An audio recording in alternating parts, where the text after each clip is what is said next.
तीरथ नावा जे तिस भावा विण भाणे की नाय करी। जेती सिट उपाई वेखा विण कर्मा के मिले लई। मत विच रतन जवाहर माणक जे एक गुर की सिख सुने।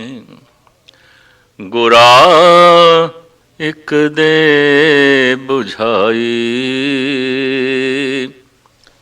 सबना जिया का एक दाता। सो मैं विसर न जाई। भारत एक ऐसा देश है,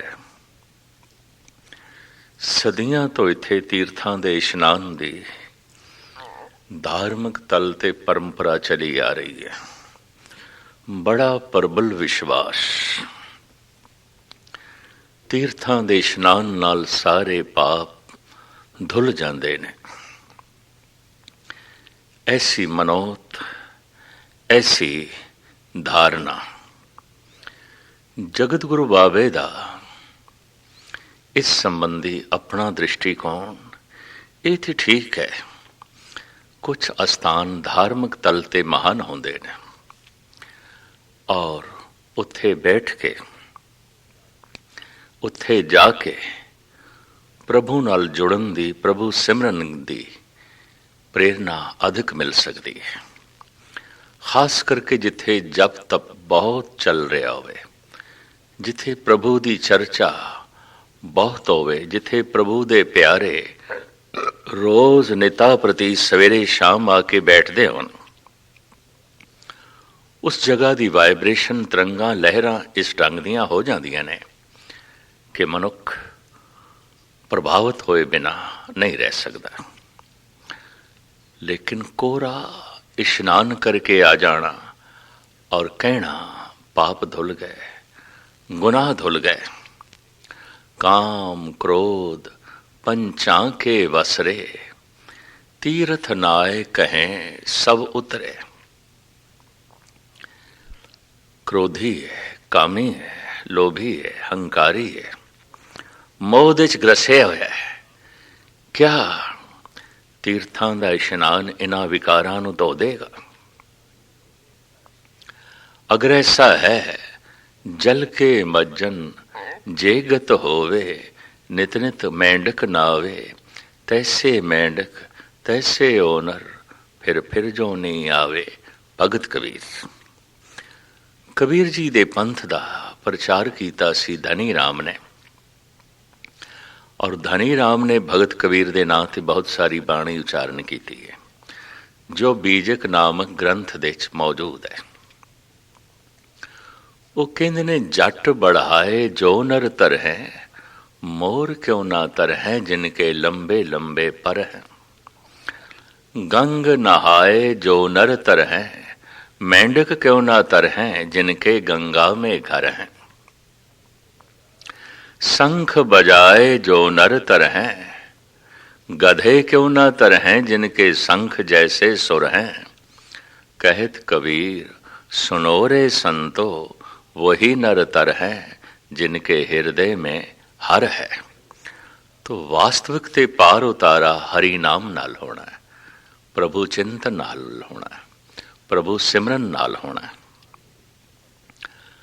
इस संबंध जपजी साहब दी 6वीं पौड़ी विच धन गुरु नानक देव जी महाराज फरमान कर रहे ने, तीर्थ नावा जे तिस भावा विण भाणे कह नाए करी।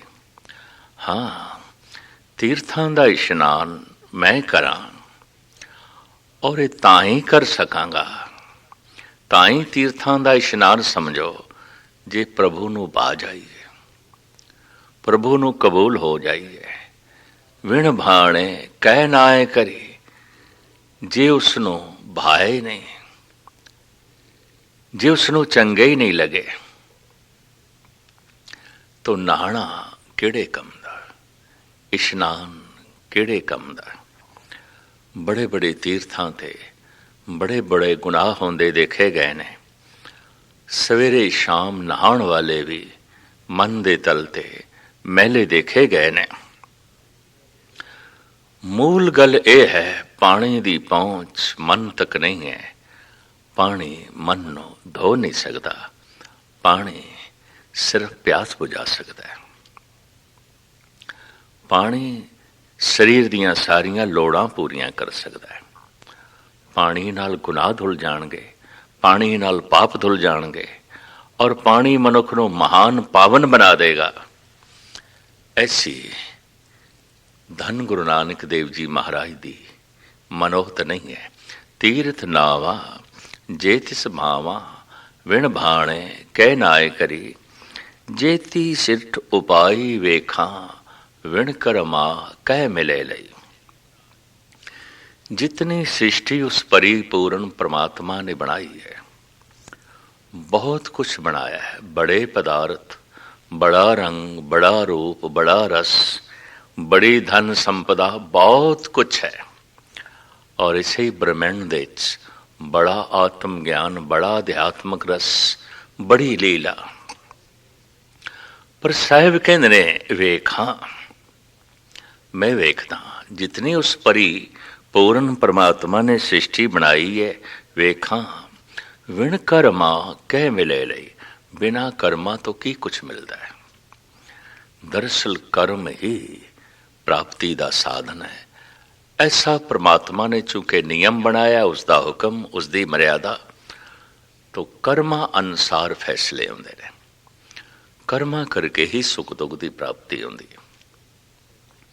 हैगे ने कुछ ऐसे कर्म जो परमात्मा दे नेड़े लै जाते हैं, और हैं ऐसे कर्म जो दूर लै जाते हैं। तो साहिब कहते हैं वेखा विण कर्मा कह मिले लई। बिना कर्मा तो की प्राप्त होता है? कुछ भी नहीं। जेती शिष्ट उपाय वेखा, विण कर्मा कह मिले लई। मत विच रतन जवाहर माणक, जे एक गुर की सिख सुनी। परिपूर्ण परमात्मा ने मनुख का मन ऐसा बना दिता है, इस दिच अनेकां रतन ने। परमात्मा बारे सोचिए, मन ही परमात्मा हो जाता है। भगवान बारे सोचिए, मन ही भगवान हो जाता है। पर शैतान बारे सोचिए, मन ही शैतान हो जाता है। एहो मन शक्ति, एहो मन सीओ, एहो मन पंच तत्त को जियो। संसार का चिंतन करिए, मन संसार हो जाता है। निरंकार का चिंतन करिए, मन निरंकार हो जाता है। तन में मनुआ, मन में साचा, सो साचा मिल साचे राचा। तन दिच मन है, मन दिच ही सच है। मन दिच अथाह गुबार है, मन दिच ही निरंकार है। जैसा असी सोचांगे वैसे हो जावांगे। जो साडे विचार ने वही साडी दुनिया है। चंगा सोच सकीए, चंगे विचार चलन, सही चिंतन होवे, सत्संग दी ए महिमा है। गुरबाणी सुनन दी ए बरकत है।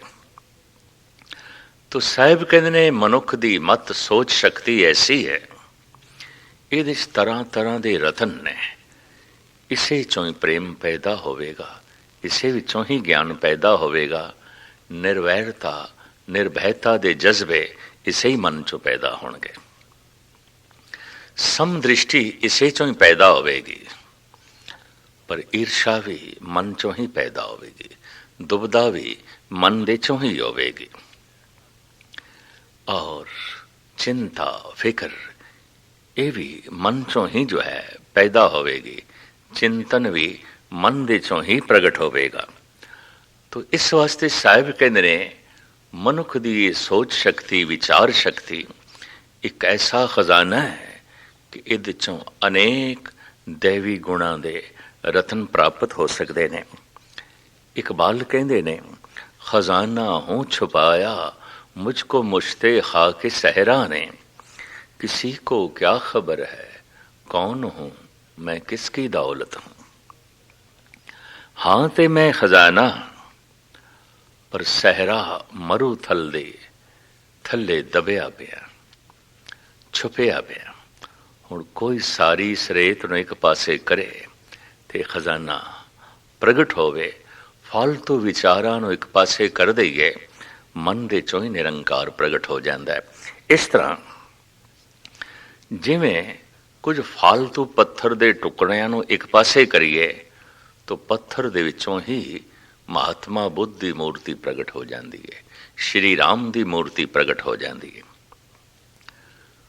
ਟੁਕੜਿਆਂ ਨੂੰ ਇੱਕ ਪਾਸੇ ਕਰਕੇ ਪੱਥਰ ਦੇ ਚੋਂ ਸ਼੍ਰੀ ਰਾਮ ਨੂੰ ਪ੍ਰਗਟ ਕਰਨਾ ਇੱਕ ਕਲਾ ਹੈ, ਪਰ ਫਾਲਤੂ ਵਿਚਾਰਾਂ ਨੂੰ, ਸੋਚਣੀ ਨੂੰ ਇੱਕ ਪਾਸੇ ਕਰਕੇ ਆਪਣੇ ਮਨ ਦੇ ਚੋਂ ਨਿਰੰਕਾਰ ਨੂੰ ਪ੍ਰਗਟ ਕਰਨਾ ਮਹਾਨ ਕਲਾ ਹੈ। ਇਸ ਵਾਸਤੇ ਕਹਿੰਦੇ ਨੇ ਧਰਮ ਇੱਕ ਕਲਾ ਹੈ, ਕਿਸੇ ਕਿਸੇ ਨੂੰ ਆਉਂਦੀ ਹੈ। ਜੈਸੇ ਹਰ ਇੱਕ ਮਨੁੱਖ ਹਥੌੜਾ ਤੇ ਛੈਣੀ ਚੁੱਕ ਕੇ ਪੱਥਰ ਦੇ ਚੋਂ ਮੂਰਤੀ ਨਹੀਂ ਪ੍ਰਗਟ ਕਰ ਸਕਦਾ, ਹਰ ਮਨੁੱਖ ਐਸਾ ਕਲਾਕਾਰ ਵੀ ਨਹੀਂ ਜੀਵਨ ਦੇ ਚੋਂ ਪਰਮ ਜੀਵਨ ਨੂੰ ਪ੍ਰਗਟ ਕਰ ਸਕੇ। ਕਲਾ ਬੈਰੂਨੀ ਸਿੱਖਣੀ ਪੈਂਦੀ ਹੈ, ਤਾਂ ਇੱਕ ਦਿਨ ਪੱਥਰ ਦੇ ਚੋਂ ਮੂਰਤੀ ਪ੍ਰਗਟ ਕਰਨਾ ਆ ਜਾਂਦਾ ਹੈ। ਸਤਸੰਗ ਦੇ ਚ ਬੈਠ ਕੇ ਰੋਜ਼ ਸਾਧਨਾ ਕਰਕੇ ਸਿੱਖਣਾ ਪੈਂਦਾ ਹੈ, ਤਾਂ ਕਿ ਇਸੇ ਹੀ ਮਨ ਦੇ ਚੋਂ ਪਰਮਾਤਮਾ ਨੂੰ ਪ੍ਰਗਟ ਕਰਨ ਦੀ ਜਾਚ ਆ ਜਾਏ, ਸਮਝ ਆ ਜਾਏ।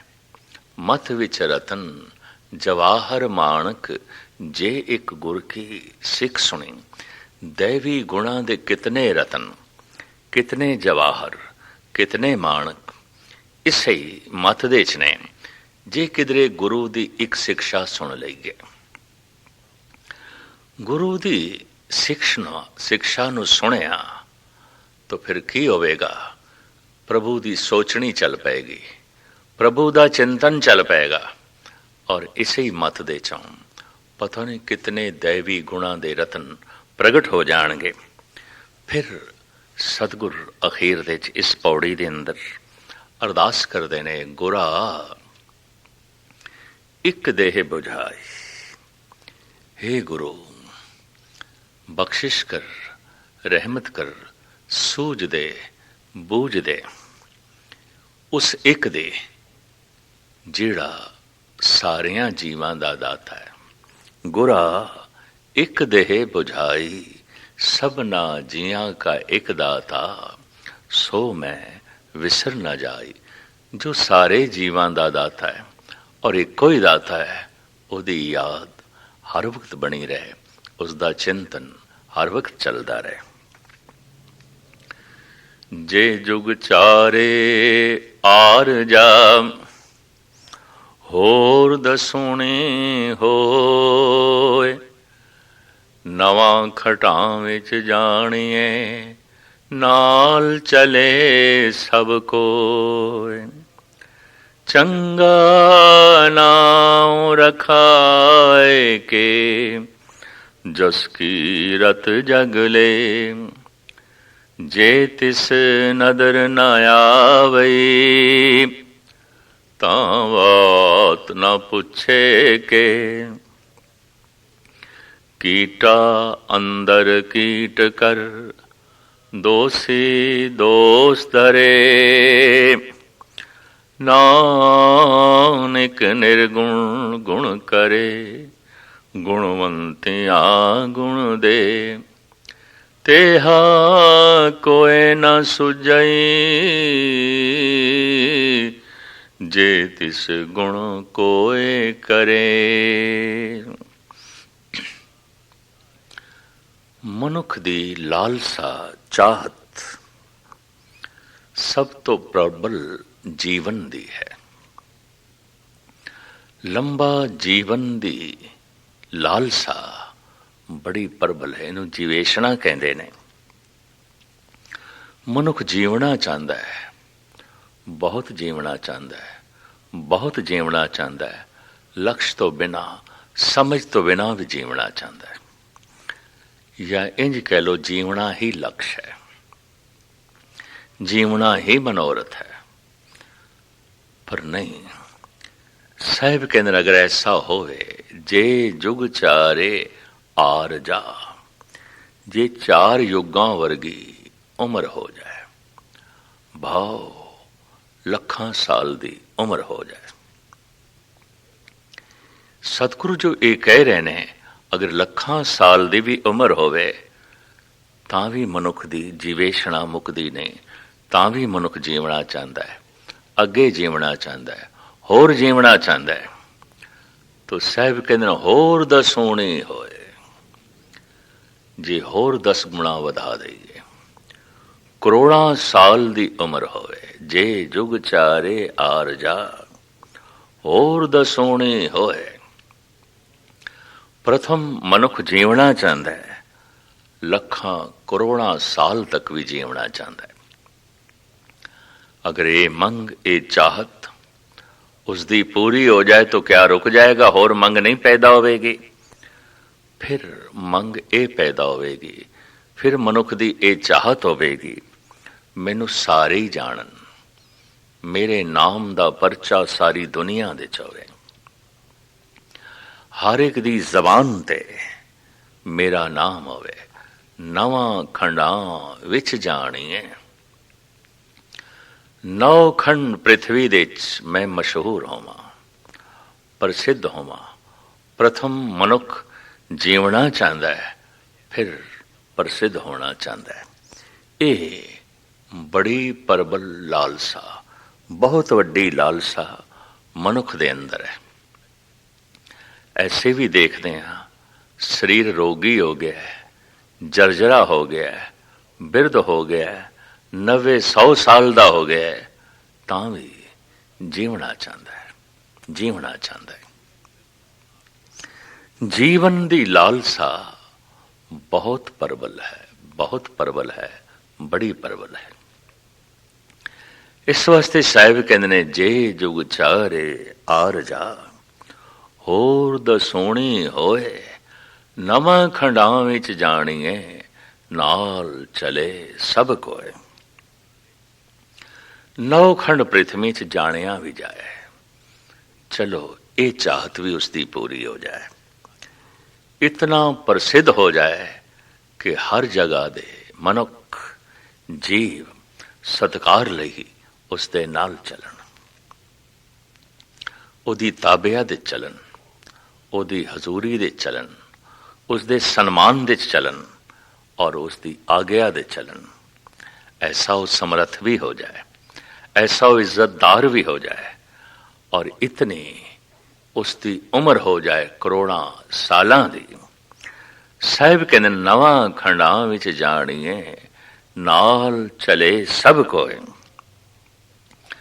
ਚੰਗਾ ਨਾਮ ਰਖਾਏ ਕੇ, ਜਸ ਕੀ ਰਤ ਜਗ ਲੈ। ਕਈ ਦਫਾ ਬਦਮਾਸ਼ ਵੀ ਪ੍ਰਸਿੱਧ ਹੋ ਜਾਂਦੇ ਨੇ, ਬੜੇ ਬੜੇ ਦੁਸ਼ਟ, ਉਹਨਾਂ ਦੀ ਵੀ ਇਤਿਹਾਸ ਦੇ ਚਰਚਾ ਹੈ। ਚੰਗੇਜ਼ ਖਾਂ ਹੈ, ਹਲਾਕੂ ਹੈ, ਹਿਟਲਰ ਹੈ, ਸਾਰਾ ਜਗਤ ਤੇ ਉਹਨਾਂ ਨੂੰ ਵੀ ਜਾਣਦਾ ਹੈ। ਇਤਿਹਾਸ ਦੇ ਵਿੱਚ ਉਹਨਾਂ ਦਾ ਵੀ ਜ਼ਿਕਰ ਹੈ। ਤੋ ਸਤਿਗੁਰੂ ਦੇਵ ਜੀ ਮਹਾਰਾਜ ਕਹਿੰਦੇ ਨੇ, ਇਹ ਲਾਲਸਾ ਵੀ ਉਸਦੀ ਪੂਰੀ ਹੋਵੇ ਕਿ ਚੰਗਾ ਨਾਮ ਰਖਾਏ ਕੇ, ਜਸ ਕੀ ਰਤ ਜਗ ਲੈ।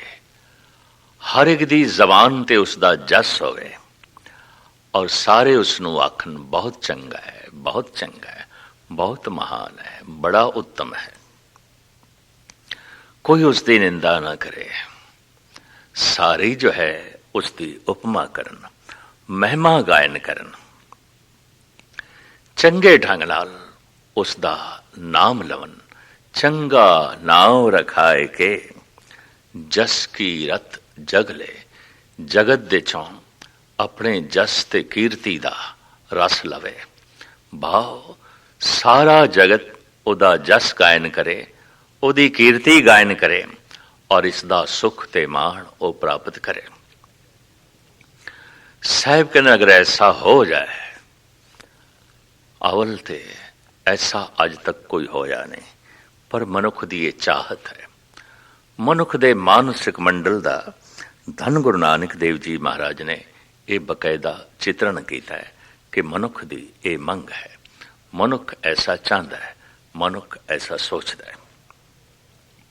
चंगा नाम रखाए के जस की रत जगले, पर जे तिस नदर ना आवई तां बात ना पुछे के। सारियां मनुखां दियां निगाहां थल्ले आ गया है, परमात्मा दी निगाह थल्ले नहीं आया। सारे मनुखां दियां नजरां तो उच्चा हो गया है, पर परमात्मा दी निगाह थल्ले नहीं आया। अजे उसकी नज़र का पात्र नहीं बनया, अजे उसकी दृष्टि का यह पात्र नहीं बनया। संसार की पात्रता इसने जुटा ली है। दरअसल जैसा मनुख दे कोल पात्र होवे, जितनी पात्रता होवे, प्राप्त हो ही जाता है। देखण दे आया है, संसार दे चों जस कीर्ति बहुत सारे लोग प्राप्त कर लेने, ऐसी पात्रता जुटा लेंदे ने, पर वाकई प्रभु दे दरबार दे च भी ना दा जस होवे ते कीर्ति होवे, ये कोई लाजमी नहीं है। मनुखां दी नज़रां तो उच्चा उठ जाना जीवन दा लक्ष्य नहीं है, परमात्मा दी नज़रां दे थल्ले आ जाना यही जिंदगी दा लक्ष्य है। तो साहिब कहते जे तिस नदर ना आवई तां बात ना पुछे के, तां किसी ने भी मुंह नहीं लाना। जन्म अकारत चला जाएगा, क्योंकि परमात्मा दी निगाह थल्ले नहीं आया। और अगे सिवाय धकियां तो, दुख तो और कुछ भी नहीं होवेगा। ऐसा मनुख जो जीवदा रहा है अपने जस लई, अपनी कीर्ति लई, प्रभु दी कीर्ति लई नहीं, प्रभु दे जस लई नहीं। ऐसा मनुख जीवदा रहा है जो सिर्फ जीवन दी लालसा लई जीवदा रहा है। जगत तो मैनू सन्मान मिले, सत्कार मिले, आदर मिले, लेकिन भुल के भी कदी प्रभु दा आदर नहीं कीता, सन्मान नहीं कीता, जस नहीं गायन कीता, कीर्ति नहीं गायन कीती। ऐसा मनुख धन गुरु नानक देव जी महाराज कहते ने, कीटा अंदर कीट कर दोषी दोष धरे। ऐसे दोषी नूं दोषी करार दिता जाएगा और सजा उसनों मिल सकती है। कीड़ियां दे चों निखिद कीड़ा बने, हुण उस दे किसी की निगाह भी ना पवे, और भुले किसी की निगाह पै भी जाए तो घृणा करके एकदम एक पासे हो जाए। दरअसल जो जगत दे चों मान प्रतिष्ठा ही हासिल करना चाहता है ते बहुत जीवना चाहता है और अपनी कीर्ति ते जस कराना चाहता है, उसनों कई तरह के अनर्थ करने पैणगे। आखिर राजनीति की महिमा यही तो है, होर की है। और राजनीति का कदी दूर का भी संबंध धर्म नाल नहीं हो सकता। धर्म कोमलता ते खड़ा है, राजनीति बड़ी कठोर है। धर्म दया ते खड़ा है, राजनीति ते बदले की भावना ते खड़ी है। धर्म जो पिछे है उन्होंने सहारा दो, बराबरी ते आ जाए, अगे लंघदा है तो अगे भी लंघ जाए, असी उसकी सेवा करिए। पर राजनीति दे जो पिछे खड़ा है उसनों धक्का मारिए तो थले जा गिरे। अक्सर राजनीतिक जिन्हां पौड़ियां ते चढ़ के सिंघासन तक पहुँचते हैं, उन्हां पौड़ियां नूं तोड़ देंदे ने ताकि दूसरा ना चढ़ सके, दूसरा सिंघासन तक ना पहुँच सके। पर भगत ते संत धार्मिक मनुख जिन्हां पौड़ियां ते चढ़ के प्रभु तक पहुँचता है, उन्होंने इतना मजबूत करता है, इतना मजबूत करता है, सारी लुकाई चढ़ के उत्थे तक पहुँचे, सारियां नूं वो परम आनंद प्राप्त होवे। दरअसल राजनीति सिंघासन एक है, दावेदार बहुत ने, एक कोई बैठ सकता है। इस वास्ते बड़ा संघर्ष चलेगा। प्रभु का सिंघासन इतना वड्डा है, सारे भी बैठ जान और सारे महाराजे बन जान तां भी जगह खाली रहिंदी है, तां भी बहुतियां नूं बैठण लई थां बनी रहिंदी है।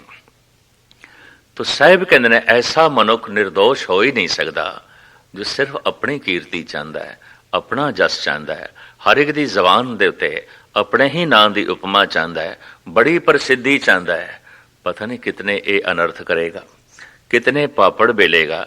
इस वास्ते साहिब कहते ने कीटा अंदर कीट कर, दोषी दोष दरे। इस दोषी दे उत्ते तरह तरह के दोष आयद होणगे और सजा वजों एक कीड़ियां दे चों कीड़ा विष्ठा दा कीड़ा बनेगा। ऐसा कीड़ा जिस दे उत्ते हुण मनुखां दी निगाह कतई नहीं पैगी। पहले तो मनुखां दी नज़रां तो उपर सी, हुण मनुख इसनूं अपनी निगाह दे थल्ले भी नहीं लियाना चाहता। ऐसी इसकी तर्जे जिंदगी हो जाएगी। तो क्या ये हमेशा लई है?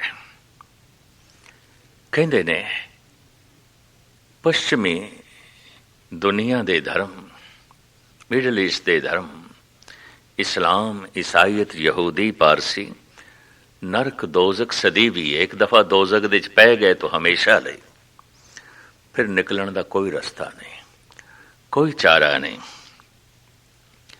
पर धन गुरु नानक देव जी महाराज कहते ने बड़ा दयालु है, वो परिपूर्ण परमात्मा बड़ा कृपालु है। कीटा अंदर कीट कर, दोषी दोष दरे, पर नानक निर्गुण गुण करे, गुणवंतियां गुण दे। वो निर्गुण नो गुण देने वाला है और गुणवाना नो होर गुण देने वाला है। अगर ऐसा मनुख मनुखां दी नज़रां तो भी गिर गया है, कीड़ियां दे चों कीड़े दी तरह हो गया है, जे फिर किधरे ये प्रभु दा चिंतन करे, प्रभु दी कीर्ति करे, ते प्रभु दी कीर्ति दी लालसा पैदा हो जाए, इस निगुणे दे अंदर भी गुण पैदा हो जाणगे। दरवाजे परमात्मा दे किसे ਲਈ भी बंद नहीं। नानक निर्गुण गुण करे, गुणवंतियां गुण देव। गुणवानां नूं होर गुण देंदा है, निर्गुणियां नूं भी गुणवान बनांदा है। सारियां ਲਈ उस दे दरवाजे खुले ने, हमेशा ਲਈ उस दे दरवाजे खुले नहीं। इस वास्ते धन गुरु नानक देव जी महाराज कहंदे ने, तेहा कोय न सुझई जे तिस गुण कोय करे। इस तरह का तो होर कोई नहीं दिखाई देंदा कि ऐसे निगुणियां नूं भी गुण दे देवे, ऐसे दुराचारियां दे लई भी अपने दरवाजे खोल देवे। जैसे गलाजत नाल मैल नाल लिबड़े हुए बच्चे नूं भी ममता दी मारी हुई मां चुक लैंदी है, गलवकड़ी चला लैंदी है जे वो किधरे हथ पसारे। सिर्फ एक दफा मनुख बावां उचियां करे, तड़प पैदा करे प्रभु लई, तो ऐसे निगुणे नूं भी परमात्मा अपनी गलवकड़ी च लै लैंदा है। साहिब कहंदे ने ऐसा ते होर कोई भी नहीं दिखाई देंदा जो ऐसे निगुणियां नूं भी गले नाल लावे। नानक निर्गुण गुण करे, गुणवंतियां गुण दे, तेहा कोई न सुझई जे तिस गुण कोय करे।